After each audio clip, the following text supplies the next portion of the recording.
Hello everyone. This is a photograph that my dad took back in the war years, and I've got most of his photos now because after my mother died, they were in her flat, so I collected them all together. And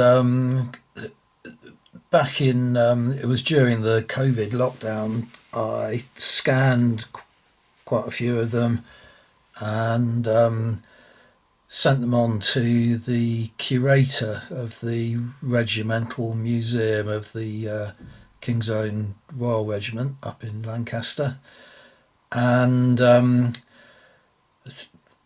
was it really at that time. But just recently, you probably know from previous videos that some years back I got into animation and just playing around with images and photographs and things, trying to give them a bit of animation. And that stopped when I got a new laptop, and I can't remember the name of the firm, but they basically stopped supporting the software, and I couldn't afford to carry on with the hobby really, buy new software for my new laptop and so on. So I sort of dropped it, but I've always been interested in trying to add a bit of animation and life to old photographs, old images and so on, as well as wargaming figures. You may remember getting them to move about on screen, just larking about with it really. But this year, I mean, it seems to have really blossomed this year, is the use of artificial intelligence to animate images. I've seen quite a lot of YouTube examples, the British Legion, the Wargaming channel, animating some of his figures, which is a bit of a laugh. Medieval Wargamer, he's done the same, it appears, with he's got them as sort of introduction to a lot of his videos now, some animation of his beautiful figures. There's another channel called Mitcham Notes, which isn't related to wargaming, but it is to my interest in history, and particularly the area where I was brought up, and sort of nostalgia for Mitcham and Mitcham Common and so on. And he's started putting up some images as well. So anyway, I thought I would give the sort of rapidly emerging technology a go, and I've had some absolutely incredible results with it, far out of the league of what I was achieving previously with the clunky old-fashioned animation software that you used to pre artificial intelligence. So slowly, I mean, I've got a lot of photos, awful lot of photos, and I thought it would be just nice to give them all a little bit of animation, and thread them all together and put them up as a little video on members of the King's Own Royal Regiment, and I am going to do that. But I wanted to show you something that's really struck me as both kind of hilarious in a way, but also a little bit more not disturbing, but thought-provoking about the results I got with this particular picture. Now, my dad never spoke a lot about his time in the army. He was in the army for 14 years, from 1932 right through to 1946. He was in India, he was in Palestine during the 1938 troubles there, and then he fought in the North African desert. He was at Tobruk, he was at Mersa Matruh, He took part in the campaign in Syria, to take Syria off the hands of the Vichy French. Then he went on to Chindit operations and did his jungle training in Ceylon. And his last active service was in the during the Wingate's second Chindit operation, and then he was brought home to England and to recover in hospital in Liverpool. But anyway, I'm not quite sure when this particular photo was taken. I think just based on the nature of the photograph, it's been printed onto the back of postcard and cut with this sort of serrated edge, just because it's similar to some other photos in the collection. I think it was probably taken in Cairo, probably around 1940 or something. But my dad, as I said, my dad never really spoke about his wartime service or commented on any of the people in the photos, and I suspect that might be, I can't say for sure, but a lot of them certainly were casualties of the war, and didn't survive the war. And it's possible that these three people didn't. That's only conjecture. I don't know. But as I say, the remarkable thing about AI is that it can bring these people, this static photo, back to life. Really sort of invokes their memory, even though I don't know who they were.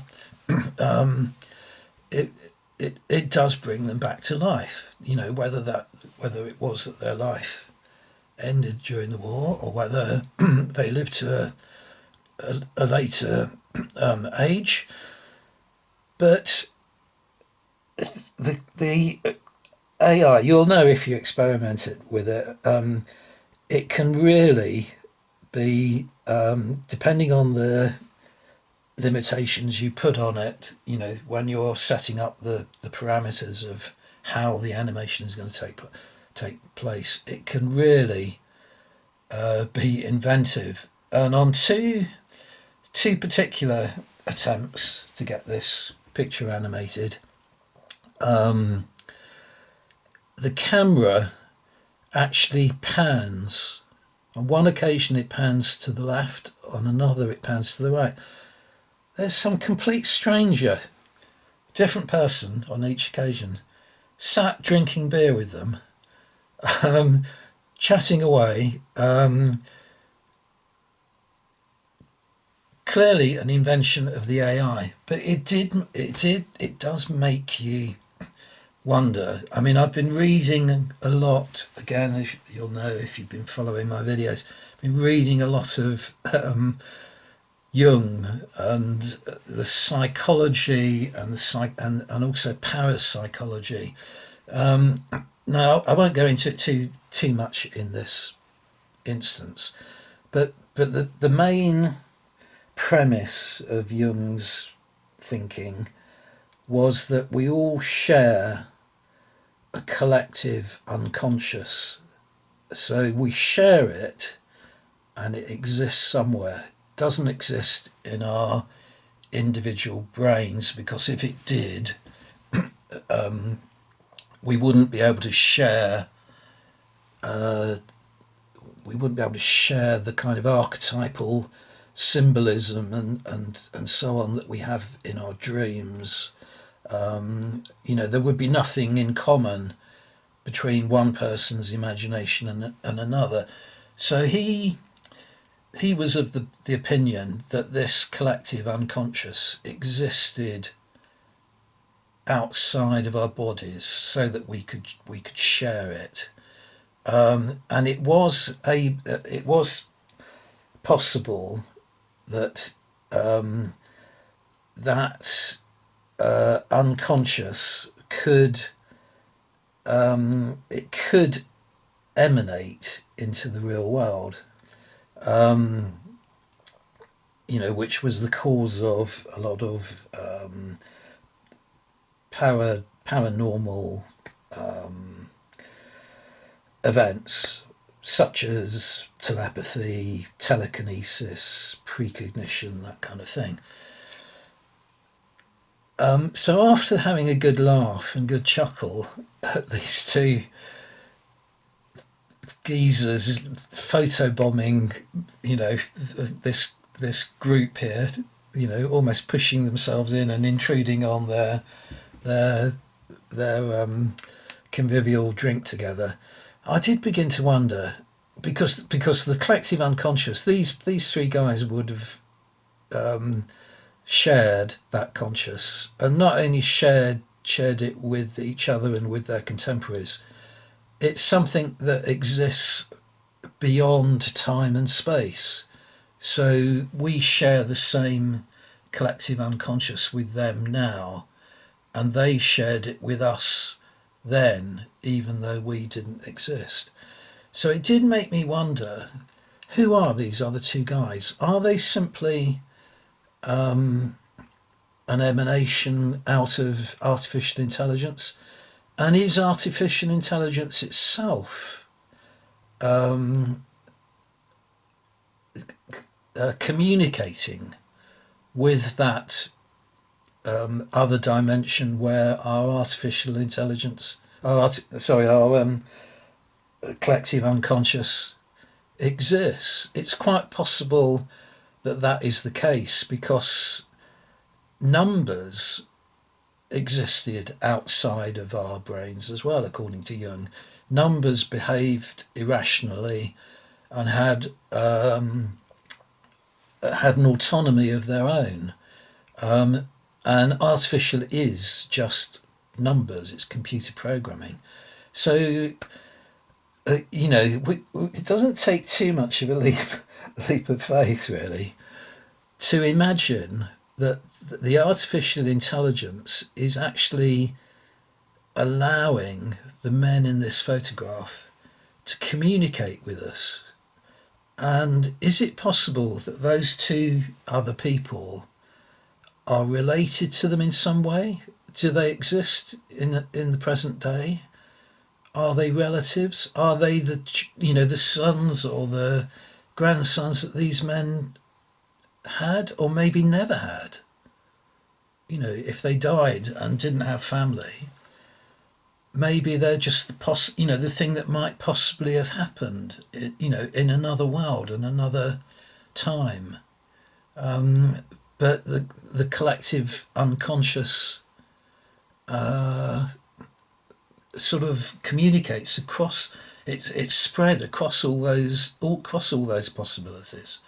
So we just we'll never know. We'll never know. But it's a little bit kind of, as I say, a bit spooky thinking about it. And they do. The two guys, you'll see. I've probably been showing them, to you as I speak. But they look as though they're really enjoying themselves with these three chaps. There's a bond. There seems to be a bond between them. Anyway, I will at some future date. It's taking me a while to do, mainly because I have a lot of these hiccups along the way, and getting things that seem to go a little bit beyond, my purpose in animating these. I just want to give them a little bit of life, not a lot. But anyway, I'll show you the result that I've finally settled on. To include in the collection, but I just wanted to share my thoughts on the spooky side of artificial intelligence. Thanks for listening and watching. Hope you enjoy the short clips.